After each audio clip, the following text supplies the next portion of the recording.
پوری دنیا دے یہودیاں عیسائیاں نے ایک مشورہ کیتا کہ مسلمانوں نو چیر اور پھاڑ کے اس طرح بنا دیو کہ مسلمان ایک دوسرے تو نفرت کرن، پھر انہاں دا قیمہ بوٹی بنا دو، جس طرح عراق دے نال بنیا۔ عراق دے نال صدر صدام حسین دا نائب وزیر اعظم عبد العزیز اس دا نام سی، اے عیسائی سی۔ انہیں کہا جناب تسی کٹر سنی آدمی جے، شیعہ نہ ملیہ بیٹو کر دیو، شیعہ سنی دی لڑائی ہوئی۔ امریکہ نے کہا جناب تیرے کو ملک نہیں سنبھالیا جا رہا، لہذا سانو دعوت دیو۔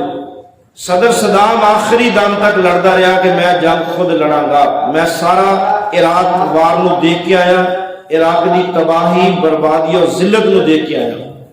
آج عراق دے اندر حالت یہ ہے کہ نوجوان بچیاں، ماواں اور بہناں اور بیٹیاں ایک پاکستانی 10 روپے دے پیچھے اپنی عزت قربان کرنے تیار ہیں۔ غربت دا یہ عالم ہے کہ انہاں لوگاں دے کول کھان کچھ بھی نہیں ہے۔ اگر کوئی زائر آدمی کوئی مارکیٹ چیز خرید کے تقسیم کرنا چاہے، سب لوگ لباس پہننے کی اجازت نہیں، جینز پہنو، اپنے طرح کپڑے نہیں پہن سکتے۔ اتنی زیادہ ذلت اور گندگی کی زندگی کہ وہ لوگ موت کی دعا کرتے ہیں، انہوں نے موت نہیں آتی۔ خودکشی ویسے حرام ہے۔ سب تو پہلے دشمن نے تیر کھیڑیا کہ آپس میں لڑائی کرائی، پھر حملے تو بعد پھر تباہی بربادی ہوگی۔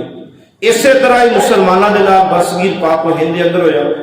تاریخ پڑھ کے دیکھو گے، کرنل لارنس آف عربیہ، اے بدبخت آدمی گیا سعودی عرب، اے انگریزاں دے نال انگریزی بولے، عیسائیاں نال عیسائیاں دی گفتگو کرے، انجیل پڑھے، اور یہودیاں دے نال تورات چ گل کرے، تالمود دے اندر گل کرے، زبور چ گل کرے، مسلماناں نو ملے، نماز پڑھے، تہجد پڑھے، اور اس تو بعد اے آدمی قرآن پاک فی البدی پڑھے، قرآن دی تلاوت کرے۔ ایسے ہفتے والے دن مردان چو ایک امام مسجد پڑھے گا، تبلیغی جماعت دی مسجد دے اندر، جڑا کہ عیسائی سی، اور 18 سال تو وہ مردان دی جامعہ مسجد دا امام اور خطیب سی، جبکہ وہ ہے عیسائی سی، اور امریکن موساد دا ایجنٹ جدا کام سی پاکستان شیعہ سنی فساد کروانا، لڑائی کروانا، اور پھر رپورٹاں دینیاں، بم بلاسٹ کرنے۔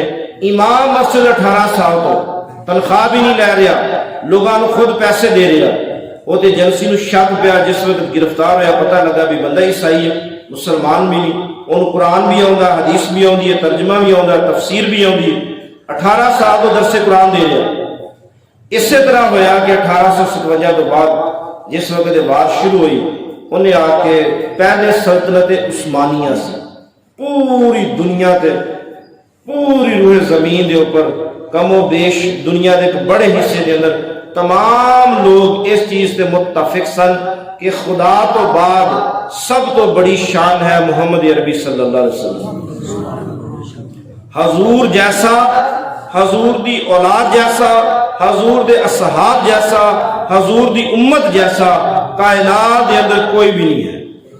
جو ہی انگریز قابض ہویا اور اس سارا گروپ تیار ہو کے برصغیر دے اندر آ گیا، ان آ کے سب تو پہلے ایک کتاب لکھی گئی تقویت الایمان۔ کیڑی کتاب لکھی گئی؟ تقویت الایمان۔ جنہیں ان کتاباں پڑھیاں نہیں، انہوں کی پتا کتاباں دے نام کی ہوندے نے۔